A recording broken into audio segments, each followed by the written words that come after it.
Bismillahirrahmanirrahim. Assalamu alaikum wa rahmatullahi wa barakatuh. Урматтуу бир туугандар, бүгүнкү сабагыбыз жаңы бир эреже, танвин эрежесин окуйбуз. Китептерди ачып, жакшы көңүл буруп карайбыз. Себеп күндөн күнгө эрежелер ар түрдүү боло баштаган сайын сабагыбыз оорлашат. Бирок көңүлүңүздөрдү бурайын, бул эрежелер Кур'ан-ы Карим окуп атканда бизге аябай керек болот. Ошондуктан жакшылап көңүл буруп отурасыздар. Колдон келишинче жеңил жол менен үйрөткөнгө аракет кылабыз. Караңыздар, бул жерде ошол танвиндин аныктамасы бар. Танвин кош фатха дейт. Демек сөздүн акырында ушундай кош фатха же ошондой кош кесра менен келип калса, танвин эрежеси болуп калат. Анда кандай окулат? Анда ошол бул жерде кош фатха бул белги дейт. Белги экен бул белги тамганын үстүндө келип ан болуп окулат дейт. Демек ан деген тыбыш менен окулат экен. Фатха, кош фатха келсе, сөздүн үстүнө келип калса дайыма эмне? Ан деген тыбыш менен окулат. Бирок жоон тамгаларда келип калса эмне болот? Жоон окулат. Мисалы үчүн он, азыр бул жерде астында да сөздөрдү окуганда дагы жакшыраак түшүнүктүү болот. Андан кийин эскертүү, бул жерде айткан кош фатха келгенде алиф кошулуп жазылат, бирок окулбайт дейт. Себеп биз бир мурдагы сабакта мәттәбигида байкасаңыздар, ошол алифке аябай катуу көңүл бурдук эле. Алиф аракетсиз болуп өзүнөн мурда фатха болуп калса созулат деп окудук эле. Бул жерде да ошондой эле жазылган, бирок алиф аракетсиз болуп өзүнөн мурда эмне келди? Танвин деген ошол белги келди. Мындайча айтканда кош фатха келип атат. Ошондуктан бул жерде эч кандай алиф окулбайт. Бир гана кошуп ошол эреже боюнча ушундай жазылат экен, ушундай жазылат. Анда эмесе акырын окуйлук, бирок окуп атканда жакшылап көңүл бура турган нерсеңиздер, ошол тамгаларды дагы эле үстүнөн айтам. Тамгалардын айтылышы, ошол жоон тамга, ичке тамга же айтып атканда тамактан, тилдин учунан, тилди тиштеп айта турган тамгалар бар го. Ошолорго катуу көңүл буруш керек. Себеп барган сайын ошол сөздү туура окуу менен тил көнөт. Ошо Кур'ан-ы Карим окуп аткан кезде бул аябай бизге чоң жардам берет. Мына баштадык. Бисмиллахиррахманиррахим. Караңыздар. Адабан. Бул жерде ошол а деген тыбыш менен окулуп атат. Мына адабан. Бул жерде айн менен башталгандыгы үчүн мына амалан, ажалан, амадан. Мына бул жерде жоон тамга менен келди. Жанагы эрежебиз мына ро ма дон. Мына көрдүңүздөр, ушул жерде ро ма дон деп жоон келип атат. Демек танвин жоон тамгада ушул кош фатха жоон тамга менен келип калса жоон окулат экен. Кийинкиси мына кабирон, кордон, камарон. Бул жерде бул сөздү окуп аткан кезде эмне үчүн ро жоон окулду деген дагы бир суроо өзүнөн өзү пайда болот. Эмне үчүн андай болду десе, ро, эгерде ро тамгасы сүкүндүү болуп, өзүнөн мурда фатхалуу бир тамга келип калса, мына ка сыяктуу, мына фатха менен келип атпайбы? Ро жоон окулат, урматтуу бир туугандар. Бул эрежелерге буйруса тажвид сабагында дагы кеңири токтолобуз. Камарон ва ро кон. Мына байкасаңыздар, жоонда жалаң жоон кетип атабыз. Тавабан хасрата. Мына ха тамгаларга көңүл бурайлы. Хасратан хаккон. Баягы шадда эрежебиз, бир тамганын үстүнө эгер шадда келип калса, ошол тамганы экиге айлантырып койчу эле. Бул жерде мына эки каф кылып окуп атабыз. Мына хаккон деп. Кийинкиси ризкон, фардон, хаббан, кауман, нузулан, кутубан. Ушул жерде мына байкасаңыздар, бир кауманда вау сүкүндүү болуп, өзүнөн мурда фатха келгендиги үчүн кауманда вау ачык айкын билдирип окулуп атат. Кутубан, русулан, илман, адуван. Мына бул жерде вау шаддалуу келгендиги үчүн экиге айлантырылды. Адуван деп ачык так окулуп атат. Мына кийинкиси иллатан, шиддатан, субулан, радиятан, лейлан, киллатан. Мына лам тамгалары шадда менен келгендиги үчүн эки болуп окулуп атат. Киллатан, куфуан, куфуан. zikran, zikran, soffan. Ушундай кылып тамгаларыны так окуп, эрежени колдон келишинче мыкты үйрөнө турган болсок, буйруса келерки ошол намаздын ичиндеги дуаларды үйрөнгөн кезде, Кур'ан-ы Каримди үйрөнгөн кезде бул эрежелерге дагы кайра токтолуп, үстүнө дагы аракет кыла турган болсок, дагы биздин эсибизге жакшы орношот, бизге дагы көп бул эрежелер эмне кылат, кызмат кылат. Кийинкиси ошол биз кесра деп, и деп айтып жүргөн тамганын танвини. Бул сөздүн көрүп атасыздар, аягында астына келеткен. Ошол тамганын астына келеткен. Бул жерде танвин мына аныктамасы кош кесра деп айтылат. Кош кесра турат, эки кесра. Бул белги тамганын астына келип ин болуп окулат дейт. Демек ин болуп окулат.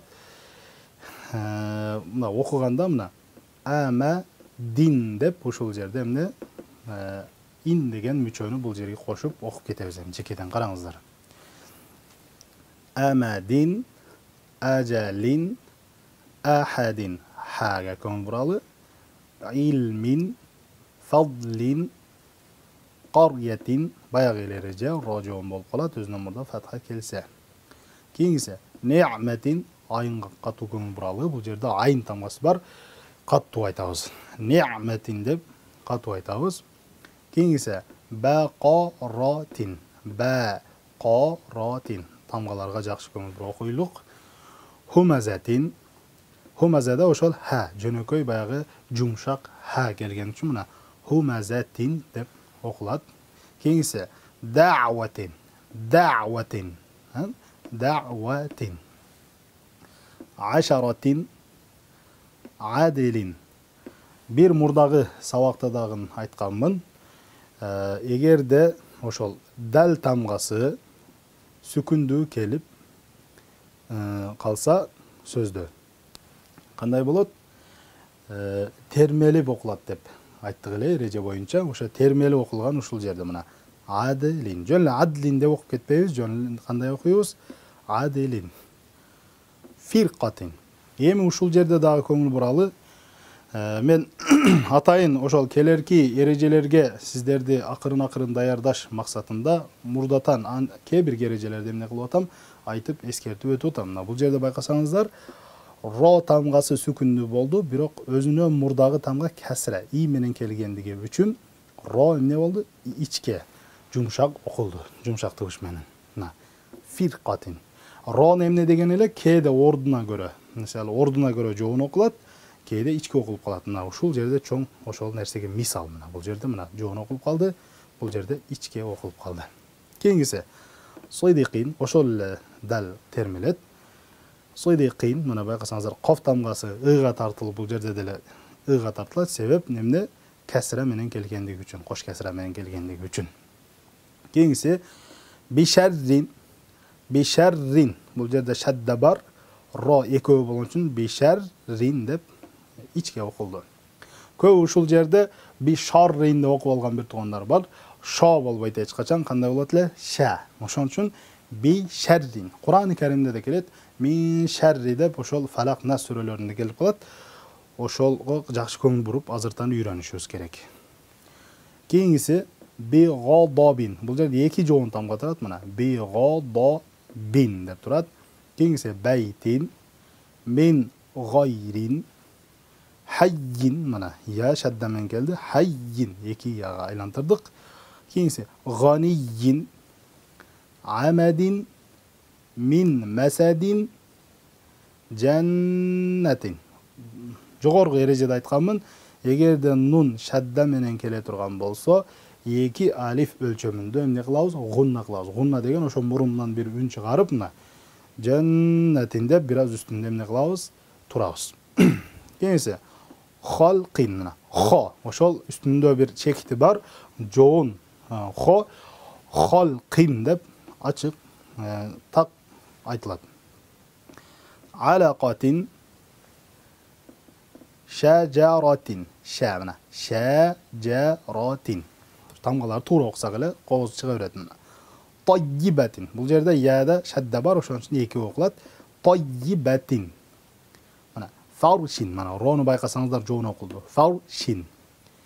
хижирин. Бул жерде жа сүкүн менен келгендиги үчүн, баягы 5 тамганын бирөөсү болгондугу үчүн жа эмне болду? Термелди, байкасаңыздар мына. Хижирин. Раудатин. Раудатин деп до жоон окулду. Раудатин деп ушундай окулат. Урматтуу бир туугандар, акырындык менен ушинтип эрежелерибиз кыйындап бара берет. Бул эрежелерге, эң биринчи эрежеге, андан кийин ошо тамгалардын айтылышына жана жоон ичкесине жакшы көңүл бура турган болсок, буюрса Куран окуп атканда окуган Кураныбызда кооз чыгат, өзүбүз укканда да укулуктуу болот иншалла. Кийинки бетке өтсөк, улантабыз. Ал эмесе эми кийинкиси ошол дамма. Кош дамма, танвин бул жерде баян ошол аныктамасы окшош эле.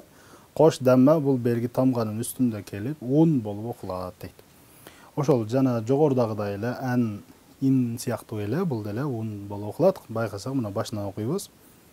Адабун, ажалун, ахадун, камарун, амрун, ашрун, лейлун, каумун, яумун, дуррун. Ушул жерде окулган кезде бир көңүл бура турган нерсе яга көбүрөөк көңүл бурайлы, себеби я ооз жайып жумшак айтылат. Йо деп койсок йоумун болуп туура эмес, ката болуп калат. Куранда өтө көп кездешкендиги үчүн эскертип жатам. Мына яумун, дуррун, хайрун, карьятун, маужун, ганиюн, муqtasидун. Мына каф тагын ошол баягы 5 тамганын бирөөсү. Эгерде сүкүн менен келип кала турган болсо, термелип окулат. Мына муqtasидун деп термелип окулат. Усватун, мафалун. Мына сага көңүл буруп коебуз. Мафалун. Лаибун, ла зулмун. Мына за тамгасыга да көңүл бурайлы. Ла зулмун. Көп бир туугандар ла зулмун деп зы кылып берет. Зы болбойт. Сөздүн башында аягында ортосуна кайсыл жерде келбесин бул тамга дайыма эмне? За болуп калат. Ла зулмун деп окулат. Мунташирун, марадун. Мына марадун. Muhtadarun. Mana muhtadarun. Mustatarun. Muzdajarun. Mutasarrifun. Mana mutasam so bul жерде жоон тамга, ро шадда менен келип жатат. Ал эми сүкүн менен келгендиги ичке окулат. Мана mutasarrifun. Кийинкиси болсо мутаалликун. Айн бар. Мутаалликун. Мутаахидун. Мына ха тамгасы бар. Мутаахидун. Мутакаддимун. Көп бир туугандар бул ушул сөздү деле мутаахидун деп баягы жоон окуп алышат. Эч кандай жоон окулбайт. Мутаахидун деп ичке окуйбуз. Мутакаддимун, мутакаффилун, муддакинун. Бүгүн урматтуу бир туугандар, ушул танвин эрежесин колдон келишинче үйрөнгөн болдук, аракет кылдык. Эми китептен карап, буйруса сабакты кайра-кайра көрүп, үйрөнгөнгө аракет кылалы. Негизги бул жерде ошол эрежени туура үйрөнүп, жана тамгаларды ошо кошулуп окуп аткан кезде туура тамгаларды туура тыбыш менен окуп үйрөнө турган болсок, иншалла кийинки сабактарга бизге жардам берет. Аллах Таалам үйүңүздөргө береке, жакшылыгын берген болсун. Рамазан баарыбызга маарек болсун. Ассаламу алейкум ва рахматуллахи ва баракатух.